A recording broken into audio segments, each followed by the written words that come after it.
let's just jump into it. This is also my first episode of 2023. It's still kind of a little weird to say that. And this is the last day of Black History Month, right? Oh, it's the 28th? I think today is the 28th, or is it 29 days? I'm not in school. I don't pay attention to the dates anymore. I stopped that a long time ago.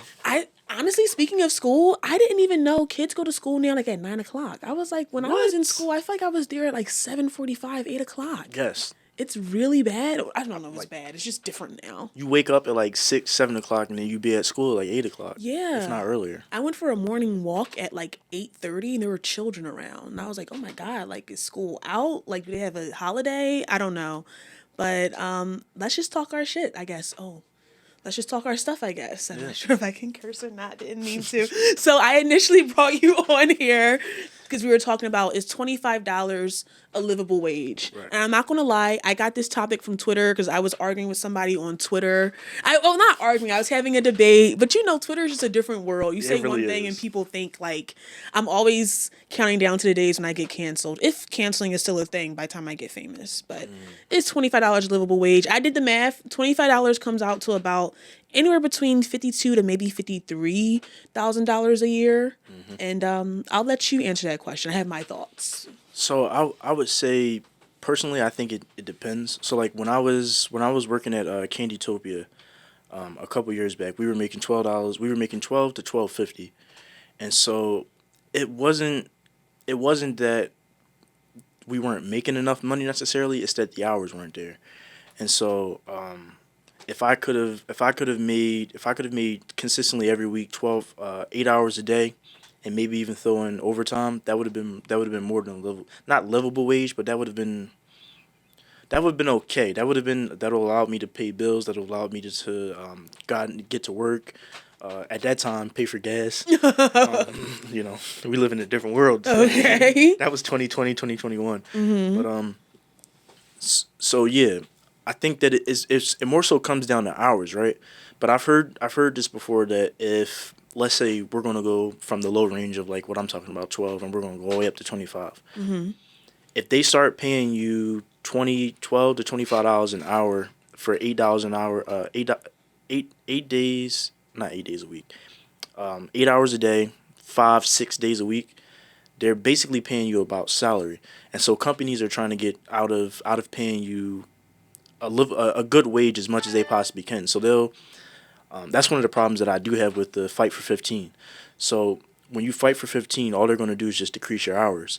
And so that does seem like fun because, like, yeah, I'm making $15 an hour and I only work 3 hours a day. Yeah, that's cool. We can go out and party and drink afterwards. But it's like, you're not making any money. You're making the same amount of money you would have made if you were making $9 an hour and you worked 8 hours a day.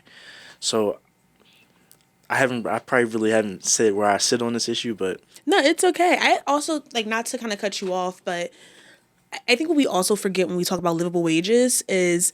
if you're working part-time, if you're working full-time, is this a salary job? Is this hourly? Like, there's a lot of different things. And I've been in positions where, yes, I've managed staff that makes $18 an hour. But this is part-time and they have 2 other jobs. So for me, that's where I'm always like, that's the problem. I don't think anyone should have to work 2-3 jobs. And I thought a lot about this during the pandemic when we were having conversations about, if you're just sick, don't come to work.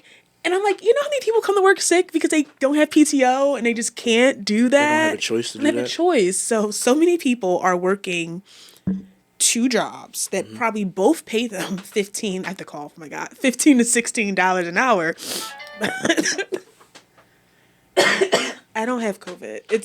I don't we'll have all cough so that we feel. No, seriously, the stigma is real. If you cough outside, you are a gremlin. It's not as bad as it used to be when COVID first started. If you cough, people just like, you'd be like exiled, literally. Now it's like gross.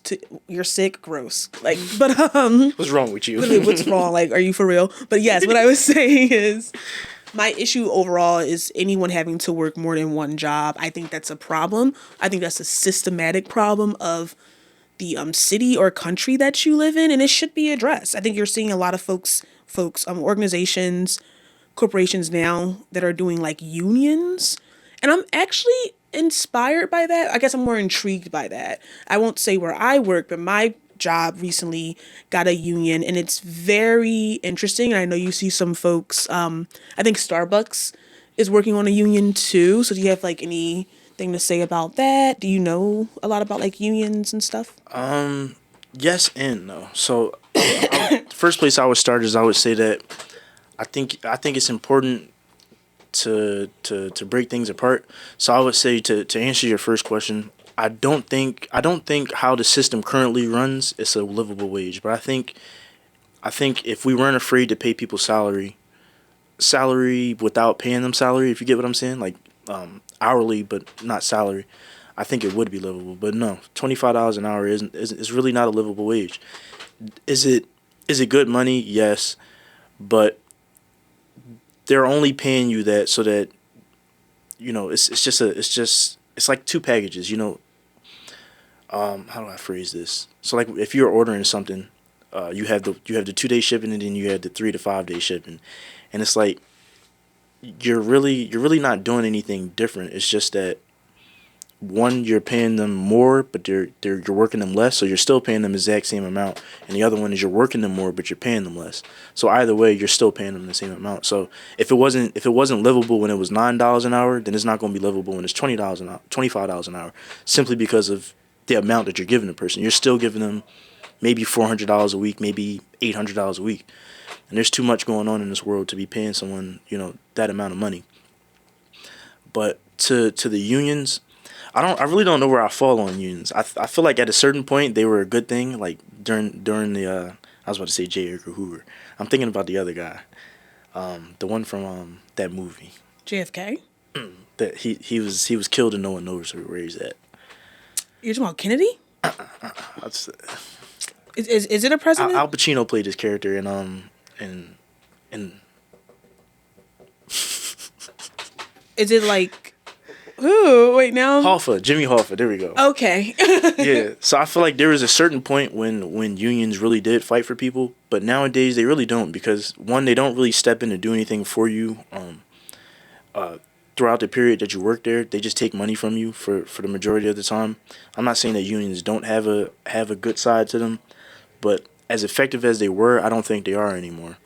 I'm not saying that there isn't any use for them, but there was a time, there was definitely a time in this country where unions weren't just behind people in lip service. There was like an actual, like, we're gonna fight for you to get this, we're gonna fight for you to get that. And now it's like we're just taking your money just in case. We're just insurance instead of being proactive. And I think that's the difference between how it used to be and how it is now. I mean, I know, like, I guess I come from a union family. My pop was a union man. He did construction. If you're familiar with that bridge that goes from 30th Street, I think it's on the JFK side, that bridge leading you into downtown. He helped build that bridge. So shout out to the union workers, bridge workers in the city.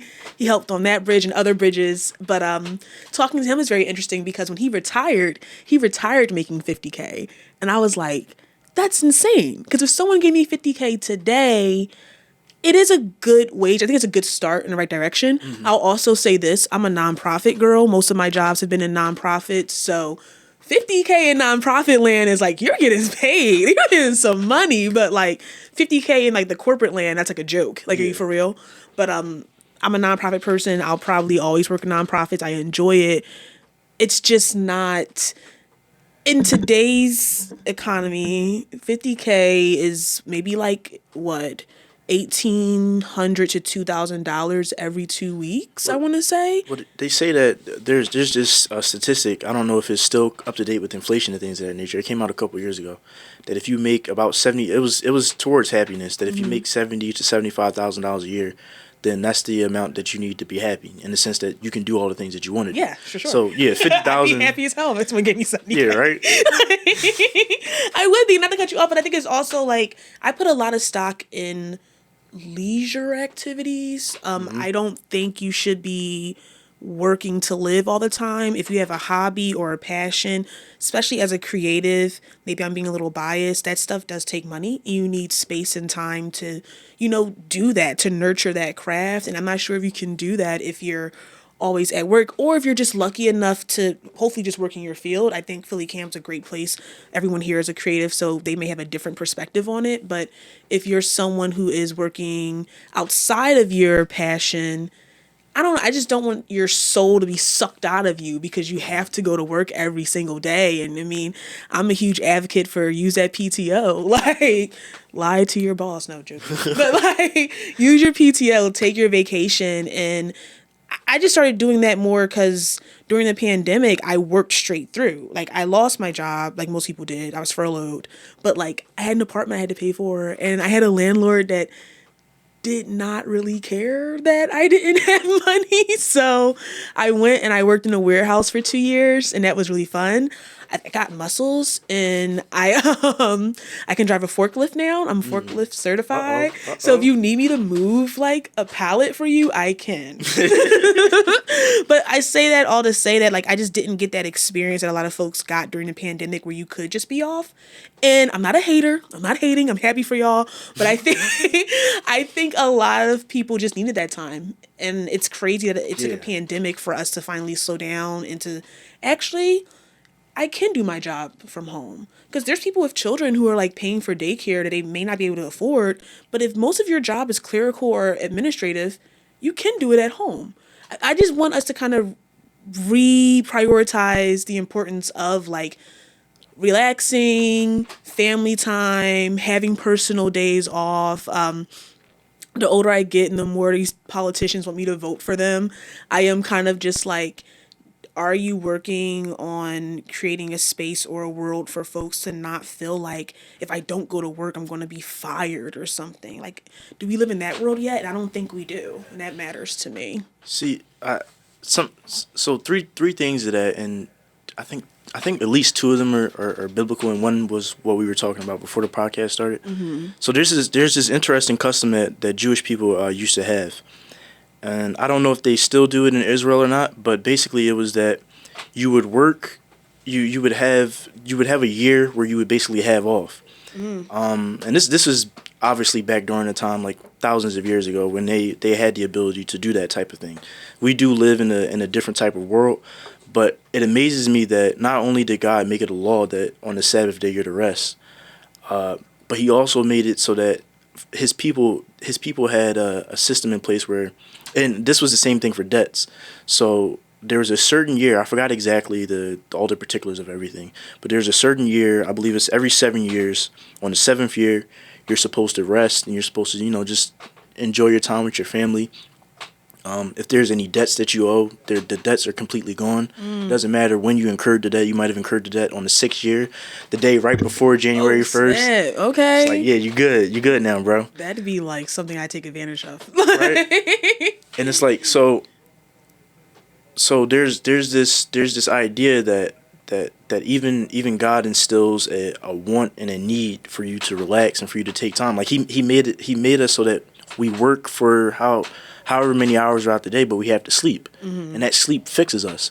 So rest is a very important part of the human dichotomy. We're made in the image of God, and so He's made us to follow behind the things that He does. Even God rested, not because He needed to, but simply for whatever reason He chose to.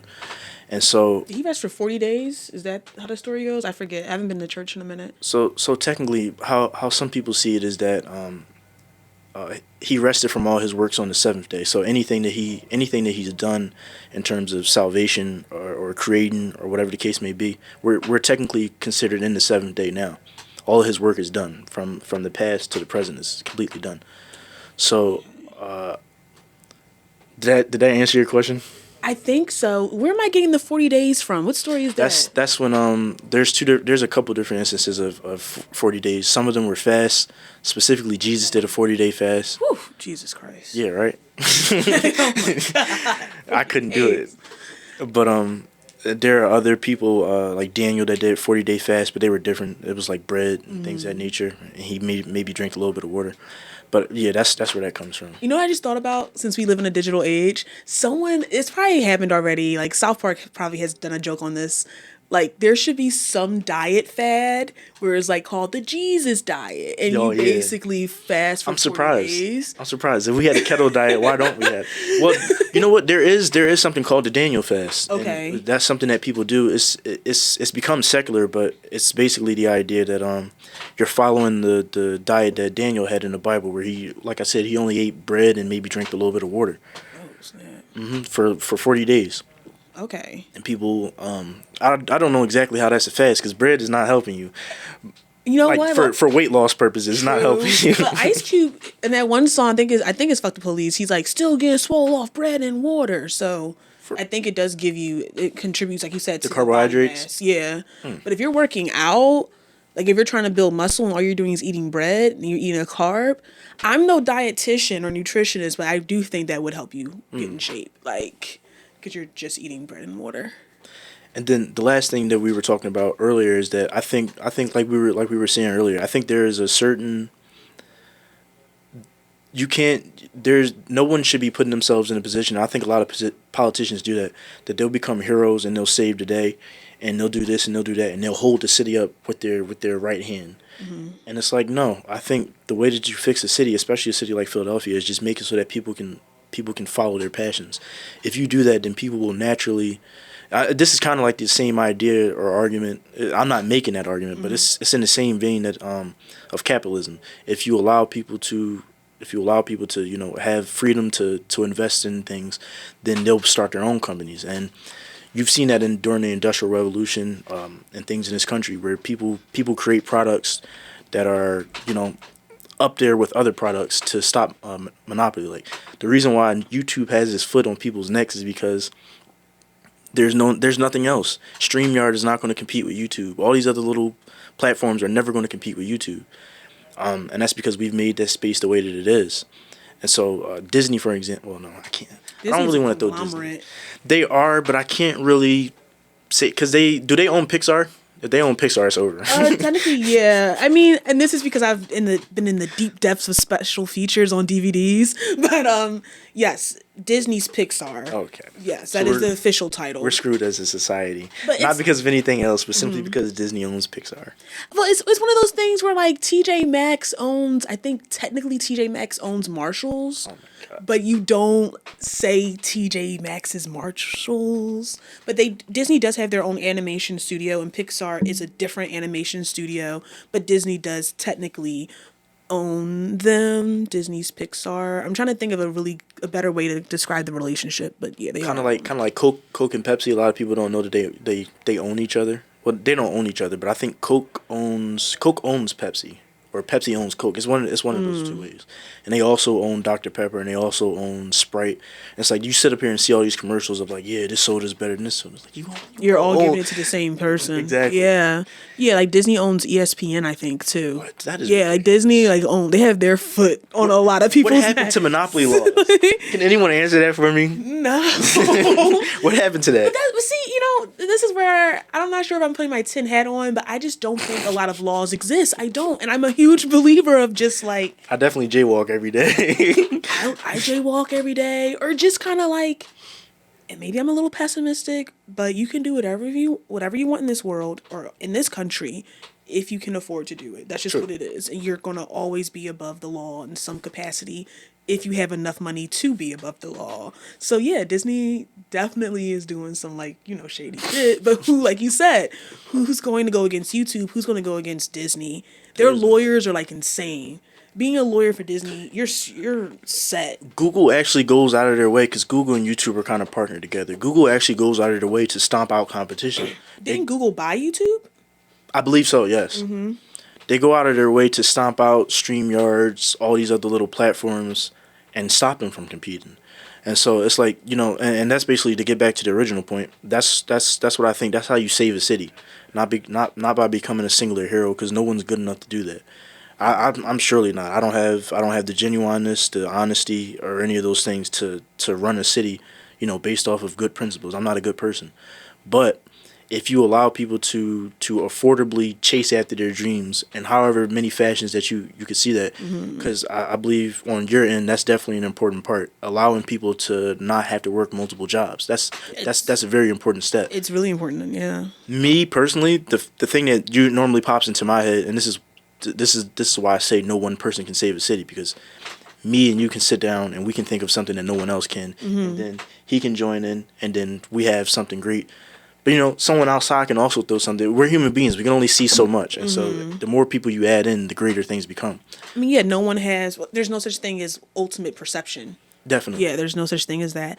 I think we're kind of saying the same thing, and it's just like, yeah, that goes back to my point of like, if you want people to invest in their passions, if that is starting a business, or maybe it's just like, I want to sit home and like knit stuff all day, it starts with making sure you're giving them enough money to do that. And I do think that's probably like, not to get all like, why is everyone killing each other? But the first thing to go, we all know, is like the arts and the sport. Like, these are the first things to be cut. And I just believe if children or just people in general had more access to those things, they could just redirect their focus in different ways. Like, I don't know. It's just, I'm not expecting everyone to be a fucking artist. I'm not expecting that, but I am expecting it to stay in the schools, to be an option for folks, or even just like, I think something that Google does, and I feel even bad using them.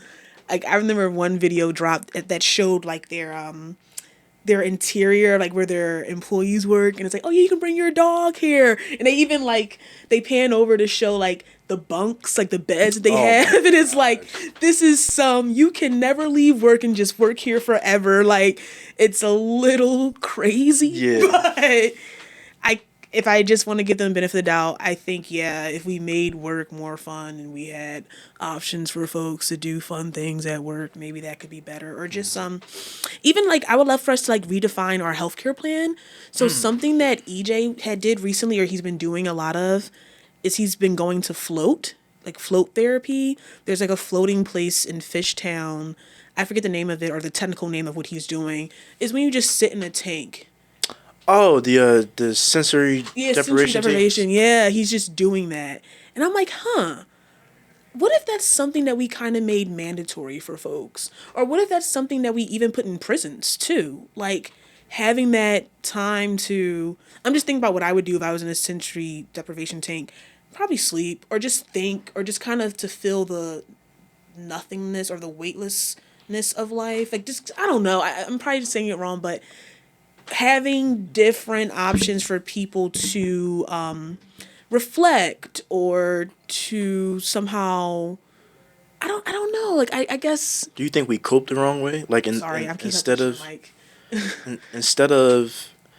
instead of having peace in our minds to think, because your mind is the best thing that you have to your disposal. And what I mean by that is, anytime someone tells me that they have problems or whatever the case may be, the first question I ask them is, who are you?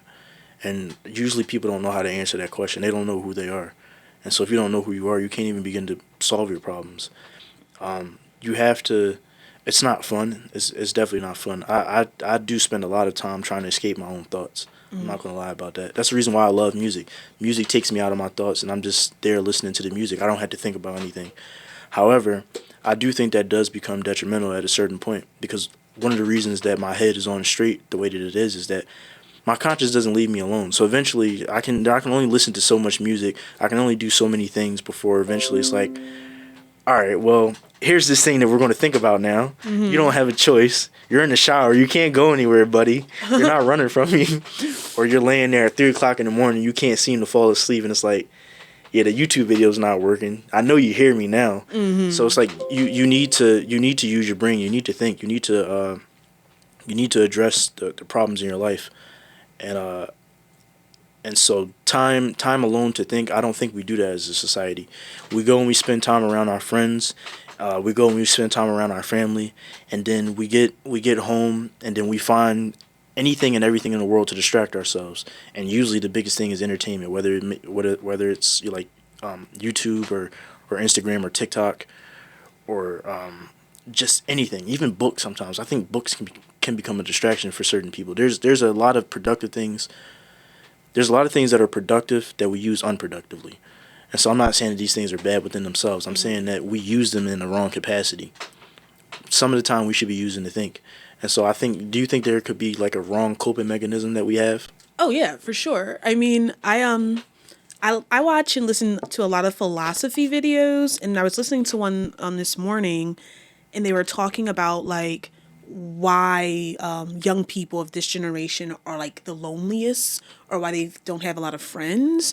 And they use a really good example of like and I would encourage you guys next time you're out, if you like pull out your phone, you're like on the phone with someone, like say we're just hanging out, you pull up your phone just to look at like Twitter or something like that, and it's like you would come to a conclusion maybe that we didn't have fun together. But it's Yeah. like, is that because, yeah, you were on your phone, possibly avoiding like an actual connection with someone because you're uncomfortable? And I feel like we kind of hinted at it earlier, just talking about looking at each other in the eyes. It's like that tension of like maybe actually seeing someone. Or that person seeing you. Exactly. For Jesus. me, that's what it is. And that, I think for a lot of people, it could be either or, right? So I do think we're not coping in like the right way when it comes to just human interaction. It's like we feel lonely, but when we're in situations like maybe a party or a kickback where you're forced to have to engage, we don't do it because we're on our phones, or just other stuff outside of like anxiety. There's not a lot of malls anymore. Like, who the hell is going to the gallery fashion district? But those things don't really exist, period. Like, there's not a lot of third places to hang out, as in like your local bar or bowling, your community center. Those things don't exist as much. And if they do exist, like your bar, it's like fucking expensive. Like a margarita is like $30 maybe. Like, you know, Yikes. I mean, that's me. I'm like over exaggerating, but like a margarita could be like $12 versus, I don't know, it's just too expensive to even go out, you know? And that goes back to you're probably not getting paid enough. You're probably not. I also think we were talking about this before the podcast started about people becoming people accepting their humanness, their vulnerabilities, and I think this is just me personally. This is the way that I understand it, right? I'm digressing. Oh no. Are you going on a tangent? No, like I have a bad memory, so it's you know, it has nothing to do with COVID. This has just been a thing. So for everyone out there that's experiencing like brain fog because of COVID, now you know how I feel. Oh. And welcome to life. But it's something along the lines of yeah, our conversations. For one, I think there are a billion different problems. When I say that, usually when I say the term that I think this is the main problem, I don't really mean that that's the only problem. I just mean that these are things that I come in contact with myself. Is that people one, we use empty speech, and the second thing is that we're too afraid to actually have real conversations with each other. And so for one, that would expose yourself because the person you've been putting a facade to be now is now coming in conflict with who you really are. And one of the ways that I can think about that is that one of the worst detrimental things I can think of in our society that we've done is stop people from being able to have conversations at work about politics and religion. Because I understand that problems can arise from that because people feel passionately about it, right? I get that. I understand that. But everything, I don't mean in this in a bad way, everything is politics, everything is religion, everything is ethics. Everything we do on a daily basis boils down to people's ethics. And so if we're not having conversations about where our ethics are, what we believe in, where we stand, wherever the case may be, well then everyone's just putting up a facade with one another to come together and agree with each other. And that's how you end up that's one of the ways you can end up becoming lonely, because no one understands you. We don't have the ability to talk about it, because if I talk about something, I'm going to get fired from my job. And so there is no, we have these conversations with other people, maybe on YouTube, where you hear there's an echo chamber, but you're not having this conversation with someone that disagrees with you, that someone that can point out, maybe you're not completely wrong, but they can point out somewhere where there's something not completely lining up, because we're humans. And maybe you can point out something where they're wrong, and you now can start to shape your worldview, because during the I don't know, I'm not the best historian, but there were these things called salons in France that popped up, and this is how how do you say that, the illumination, I forgot what it's called, but basically when people started, the idea of free thinking came into the world. Atheism really had a sprout during the time when these salons popped up and people could have discussions and they started to question their worldviews, and that's where the term salon comes from. I don't know what salon actually means, but that's what salons were originally. They were places where people came down, they sat down, and they talked to each other about ideas, the same way the Greeks and the Romans did. We need these places, and these places should be all around us. We shouldn't be These shouldn't just be on YouTube channels or in little small friend groups where everyone agrees with each other. We need to have. That's especially one of the reasons why America is going to hell, because people refuse to talk to each other. They can't talk to each other because if they talk to each other, the assumption can't be that we simply disagree, or I don't agree with what you're saying, but I understand where you're coming from. You automatically have to be the worst version of what's in my mind, because I'm right and you're wrong, and so and don't get me wrong, I'm that person. It's not like I'm some monk that's like, yeah, I see how everyone is right. No, not at all. Oh, okay. I believe in truth, and I believe that there's right and there's wrong. However, at the same time, I do think there are things that I'm wrong about, and someone can expose that to me. That's why I like having conversations with people. You allow me to see that. All right, I may not agree with what you're saying, but I understand what you're saying, and that furthers my worldview. That furthers my understanding of human beings and life and things of that nature. We need these things. We need to be able to talk to each other about. I feel like I got that the most in school. And maybe that's why like I miss school a lot. Like I got a lot of that. We don't need to agree. We just need to have a conversation and pick it apart and come back together into something new. And I got that the most in school. Like I don't get that a lot in like my everyday life. And I think it is a little bit of like you just don't, one, you don't know who's listening. You don't know if they're going to take it the wrong way. You don't want to offend anybody. And especially talking about this stuff in the workplace is like, don't even do it. Like I take trainings all the time about basically don't talk to anybody. Yeah. Basically, don't look at anyone. Don't talk to anybody. Don't talk to Don't anybody. breathe. Go to your cubicle and just shut the hell up. Like literally, like that's what the trainings really boil down to. Don't even tell people what you like.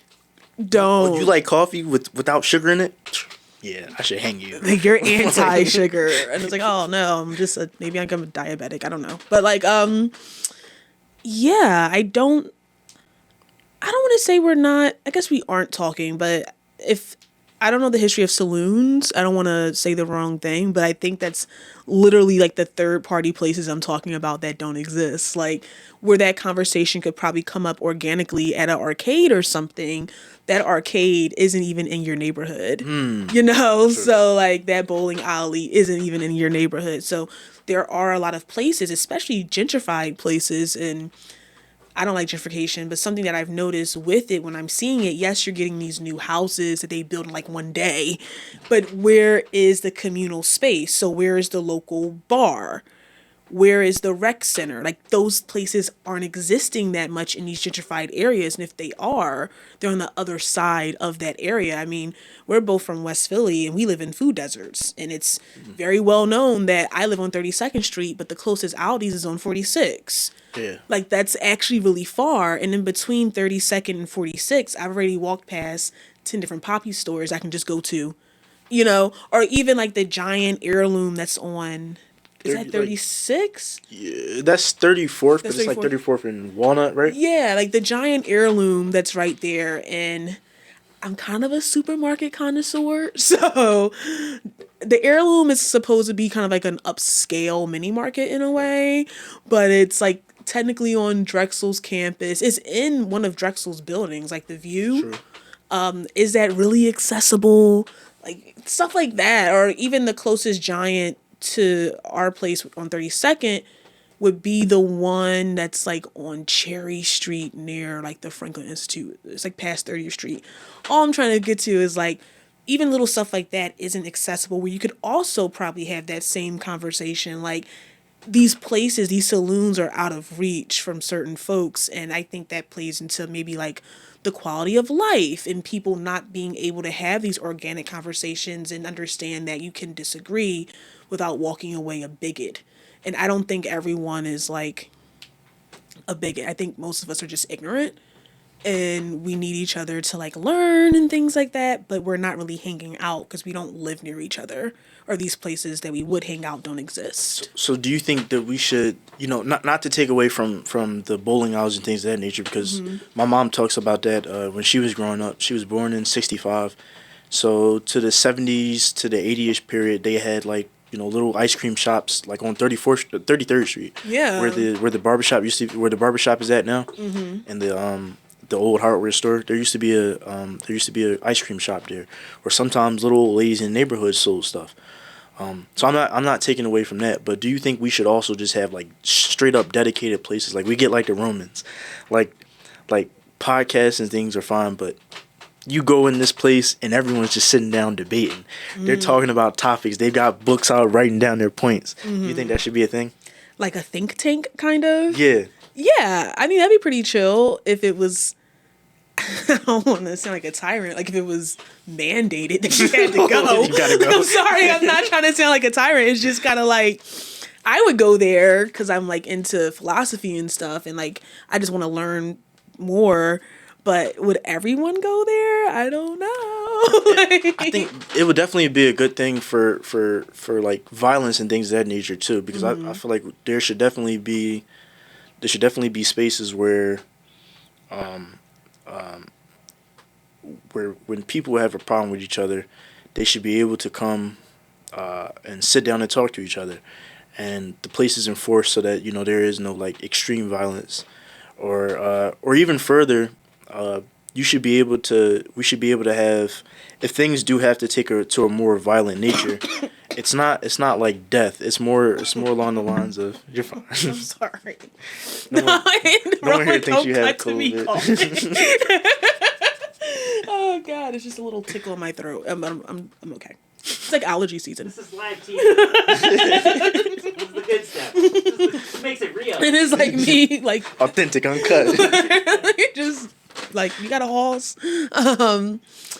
I think what you're describing to me though, like is restorative justice and like a practice that we're trying to get out there.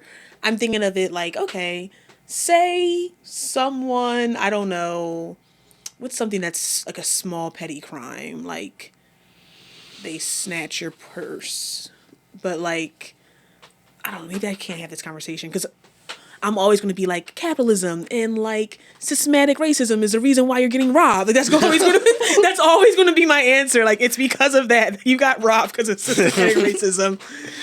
But you just sitting by watching someone get robbed. Mm-hmm. Yeah, see that right there. Literally, there goes that systematic racism right there. Lady, you could have called the police. Listen, it's the racism that capitalism made me do it. Literally, capitalism made them do it. Like I'm sorry, guys. Like. Maybe I'm just too deep into like the weeds of like sociology and philosophy to ever take a step back and be like, actually, Annika, call the police. But my first thought is like, there it is, capitalism. Mm-hmm. Capitalism will make someone rob you because they don't have any money because they're probably working 3 jobs and they don't make $50K and they're just it's too much. But I don't think that's wrong though. What the capitalism making people like as a I guess you could call me a self-avowed capitalist. As a self-avowed capitalist, I don't think that there's any type of what's this? You said it's self-devout. Self-avowed. Avowed. What is that? If I'm not using the term correctly, I'm basically describing myself as one. So like, and what I mean by this is I don't think there's any such thing as a perfect system. I just think that capitalism is the best that we can possibly do, and so there's obviously going to be a bunch of problems with it, and so. Like you're saying, I definitely does think that comes to it because capitalism might be fun when it's done correctly, but we don't live in a society where it's done correctly. Not to be like socialism has never been done correctly type of guy, but in the sense that we're currently living in a system where people love money, and now they're willing to go to any means to get more of it for themselves. I gotta push back. I mean, yeah, people love money, but I think it's also just like people. I think we're just missing like the humanity aspect of it. Like there's poor people, there's poor people that don't have any money, that hardly have a roof over their heads. They have to work all these jobs that probably pay them like $12. The Philadelphia minimum wage is still technically $7. Like that's technically what it still is. When you go into your job and you see that minimum wage board that has to be up, from my understanding, it still says $7.58. But if I'm wrong, they'll correct me. And it's just like there's certain people in this capitalist system that don't get to play the game. I think That's what I mean. Like politicians are. That's what I mean when I say people love money. The people that have the power are collecting all the money for themselves, and so that trickles down, and that it doesn't make anyone do anything, but it definitely provides the perfect atmosphere for someone to be like, I don't have enough money, therefore I'm going to take yours. right there, and that's why I'm not gonna call the cops because capitalism made you do it. Capitalism made you do it because you know why you did it because you're in a poor neighborhood with low collective efficacy, and that can kind of go into our conversation about the no snitching too. Like the reason why that culture exists is like, okay, if I'm in this neighborhood and maybe it's over policed. So yeah, the cops are here, the law is here, and hopefully they're here to protect you. But you know what also isn't here? The wealth.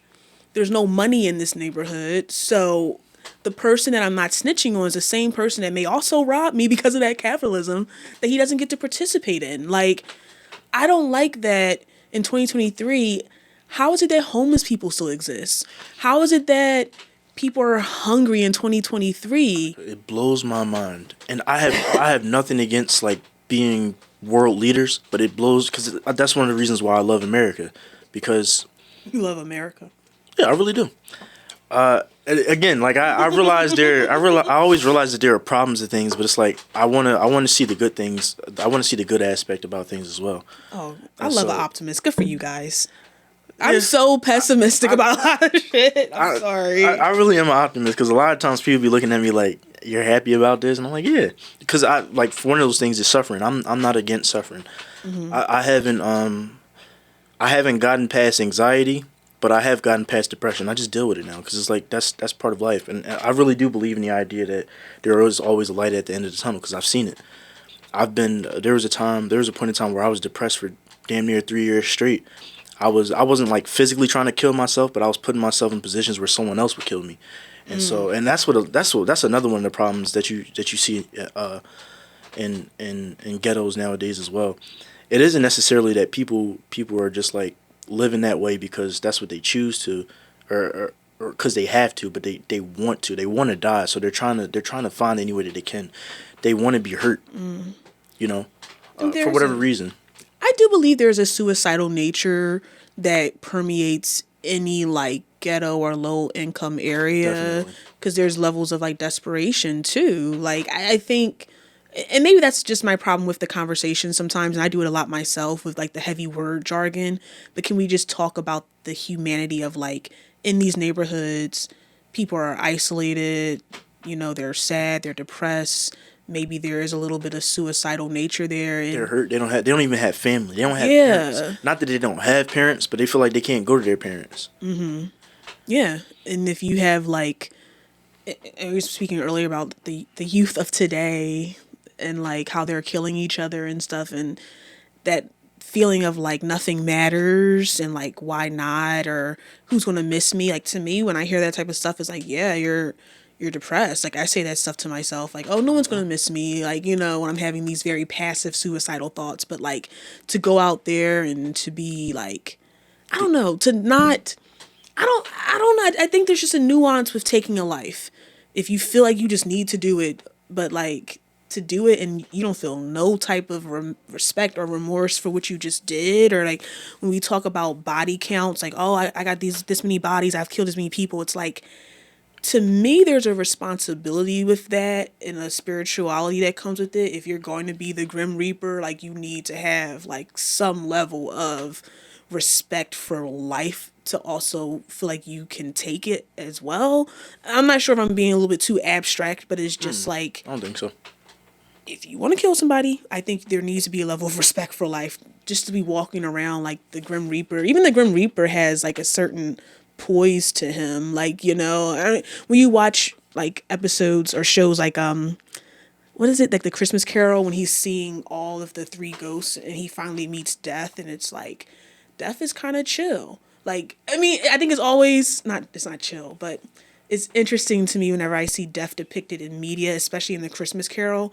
There's like this very calm nature about it, because maybe Death is already accepted that they have to do this.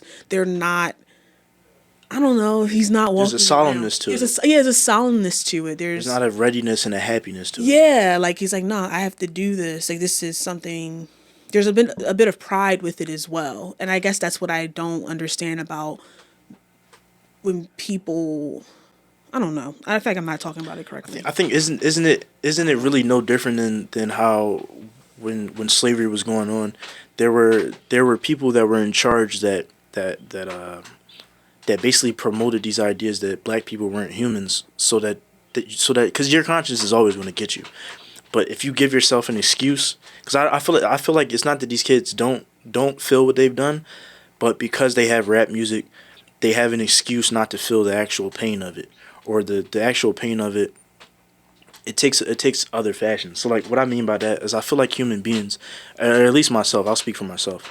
We're driven by regrets and we're driven by regrets, embarrassment, and things of that nature. And so it's like that's what I think fighting demons is. Because a lot of times I realize the reason why I go so hard the way that I do is because there's something in my past. It might have been multiple things, but there's one thing that sticks out, and I think to myself, I'll never let that happen again.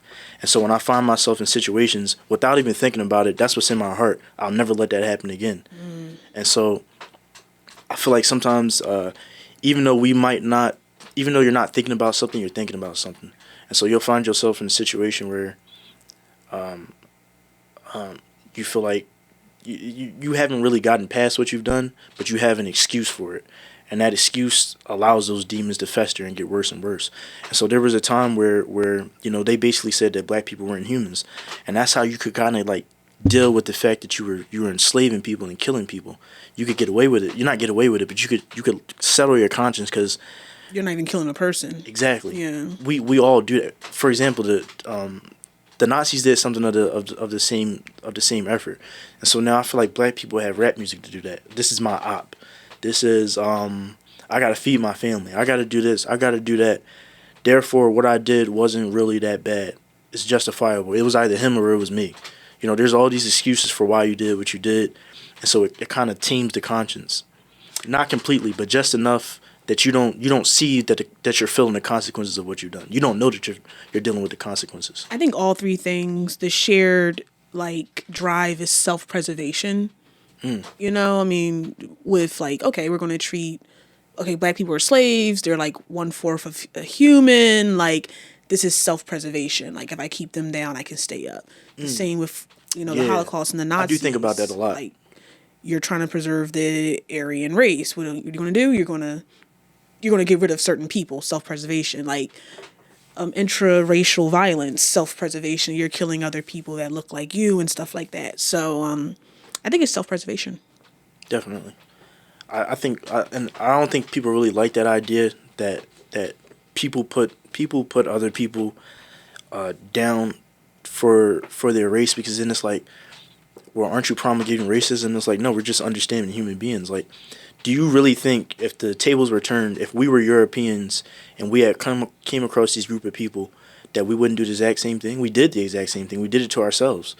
There were Africans selling other Africans, and why is that? Because there was a group aspect to it. So it wasn't about your skin color. It was about the fact that you're from this tribe and I'm from that tribe, and to preserve ourselves so that we can get better weapons, that we can have this and we can have that, we're going to put you down. Simple as that. Humans do that every single day.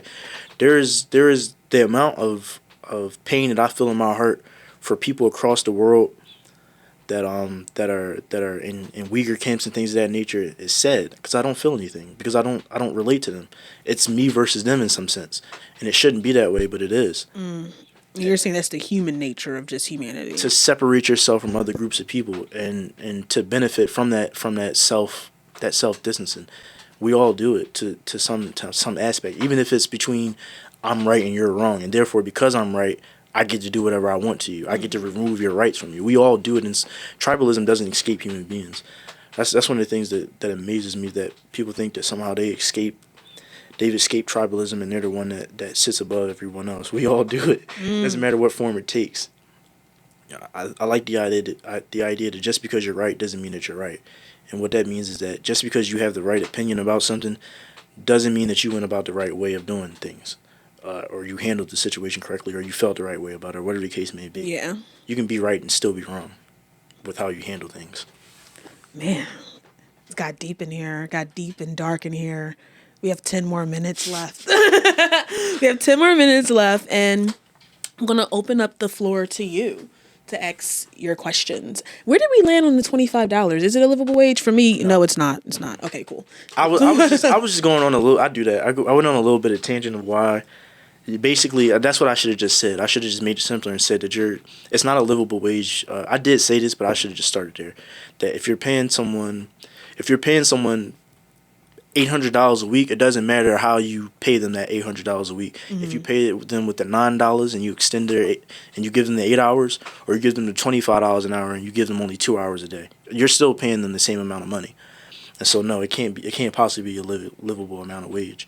The hours have to come in, overtime has to come in, something has to come in to actually make that $25 weighty. Because it's not weighty if you're still paying them $800. You know what? I'm not sure how this is done, but I would love to like start not a new society, but a way of like, because how long do you think it would take? What? Nah, did you say Lord of the Flies? Oh my God. Like how, because I also feel like we should get away from the 5-day work week and things, like maybe 3 days, and now that people are working remotely, it's like, yeah, you can come into the office like one day if you wanted to, or just, I don't know, really just redesigning how society runs and how we interact with labor in general. That's something that I would like to do, and see that we're working like 3 days a week or something. That would be a really good thing. People need, like you're saying, people need to rest. They need time to focus on themselves. They need time to cultivate their abilities. Yeah. Everybody might not be a creative in the sense that they're like artsy, but everyone has a gift that they can share with the world, and they need to be able to realize those gifts. They need the time to cultivate and find themselves, and people don't have that because they're too busy thinking about, after I get off this job I had to go to this next job, and it's ridiculous. Good God. Yeah, like when I hear people who work overnight, I've worked overnight before. At I used to work at a homeless shelter, and that was like is that a 10-hour shift, or it was like a 12-hour shift? I work 6 p.m. to 6 a.m. That's 12 hours. That's definitely 12 hours. Yeah, so I did that for like a couple of months. Really chill. It was a all male shelter, and my family didn't approve for reasons that you just think about why they wouldn't approve, and that's probably why they wouldn't approve. But it was pretty chill. I worked like 3 days a week, knocked it out. But that's also like a nurse's schedule too. Like I know hospitals people that work at hospitals usually work like 12-hour shifts, and then they're off for like 3 days or something. But for the normal regular folks, I guess they work 9 to 5. It's a little harder to do that. But yeah, I'm gonna open the floor to you. I'm gonna stop talking. I'll let you ask me questions. If you have any. If you don't, that's fine. I do and I don't. Okay. So I'm a fluff type of person. So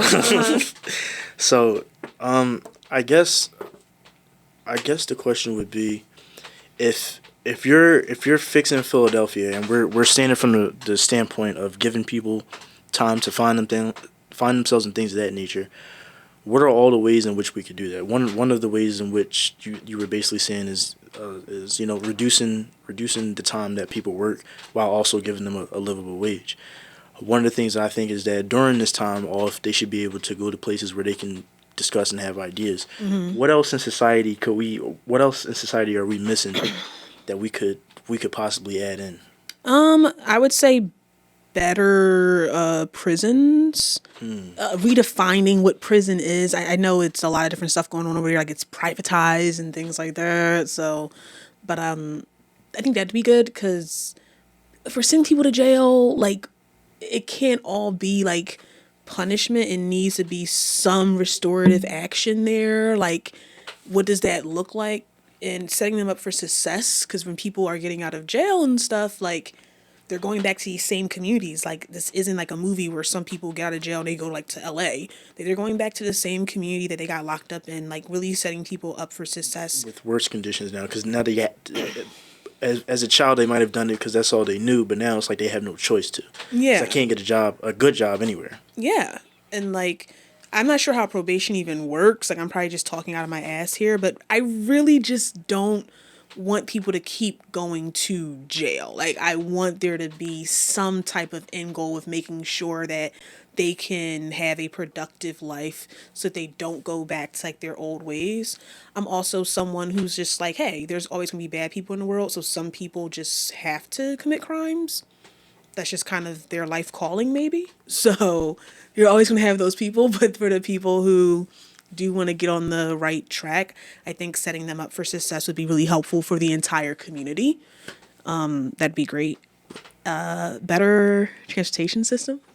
That's more of like a dig at SEPTA, but I know they're trying. They have a lot to go up against, so I'll take that back. We need to figure out what to do with homelessness and also with the fentanyl epidemic. Like, really figure out what to do, because it is kind of insane that if you drive down like Burks, whatever stop is past Burks, and how it's just a little community of it happening. And I remember I did AmeriCorps in 2012, and they placed me out there, and it was already bad in 2012, but you could still get arrested. I don't think what is the name of the drug they'll give you if you have an overdose? It's escaped me right now. It's gonna come to me later, but that wasn't out yet. So basically, what they were doing was just like arresting. Not methadone. No. It's like a shot. I can't remember the name of it. It's basically you OD. It's like Left 4 Dead. Just give it to you, and you're like you wake up.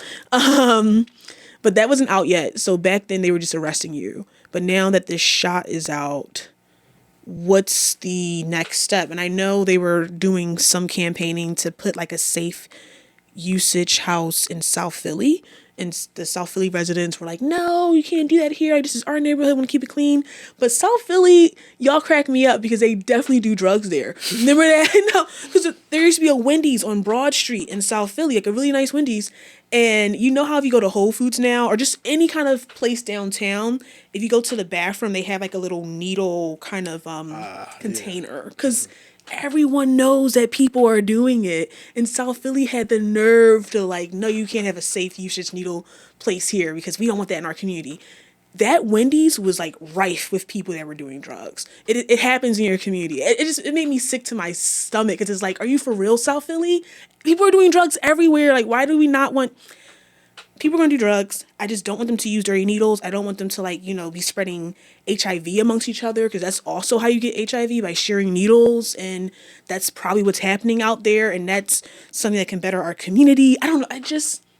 Maybe I'm just a simp, but I'm just kind of like, God damn, there's still people. Yeah. They're just people who are on drugs. Like, I think there should be... I fall in between. Not that I'm like a centrist in general, but like I think that there's always a middle ground, and we should be able to operate from the middle ground. And so what I mean by that is that I'm very heavy punishing people for their crimes, because if I do something wrong, punish me for my crimes. I don't want to get away with anything. I've never been that type of person. If I do something wrong, I accept the consequences for it. But at the same time, I feel like there should also be, like, for me personally, what keeps me kind of stable in a little bit is that while God forgives me for things, He doesn't remove the consequences for the things that I've done, and I have no problem with that. And so what I mean by that is, we should be able to, as a society, if someone goes to prison, we should be able to punish them in the sense that we give them a just amount of penalty for what they've done, while also loving that person, seeing that, because I really don't think people realize how easy it would be for them to be in that situation. I think people don't realize that it's not that you chose not to do things necessarily, but you were blessed enough not to be in that situation. Any one of us could be dead. Any one of us could be the killer. Any one of us could be doing drugs. It's not a matter of you're better than anybody else. It's just you were really blessed. That's really what it boils down to. So if that's the case, we need to have a good amount of punishment for people, but also in that punishment give them enough love so that we can help them.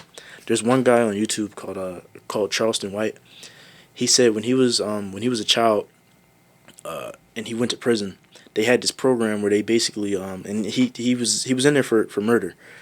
They had this program where they started back from his earliest memory that he could think of, and then they went through his entire life, and then they were psychologists, and they did this in groups, and they wanted to know, they wanted to let these children see why they did what they did, the cycles of the pathologies in their mind, why they do the things they do. That's how you rehabilitate a person. Not by, you have to be strict on people, don't get me wrong. Make people pay for their consequences. But there should also be another side to that where there's, you pay for what you do, but also let's try and work to be better. Because we're human beings. No one wants to be thrown. I know I don't. While I'll pay for my consequences, I would love to get away from them at the same time. It's not like I'm just here like, yeah, punish me. But it's more so like a degradation king. Yeah, it's more so like I'll take said, I'll, yeah. I'll take the penalty for what I've done. But if there's a way that we can grow from this, and you can show me a little bit of compassion so that I can be accepted back into society, but then let me have that. And that sums it up for us, guys. Thank you so much to Noah for coming out on the show. I think you ended it very well. Thank you for having me. Have some compassion. I love having these talks. No, yeah. I feel like we jumped around a little bit. We figured out if $25 was a livable wage. We talked about society. What else did we talk about? Yeah, I mean, how existing is painful in itself. But yeah. Thank you so much for coming on the show. Can't wait for you to start your podcast, and we'll see you next time.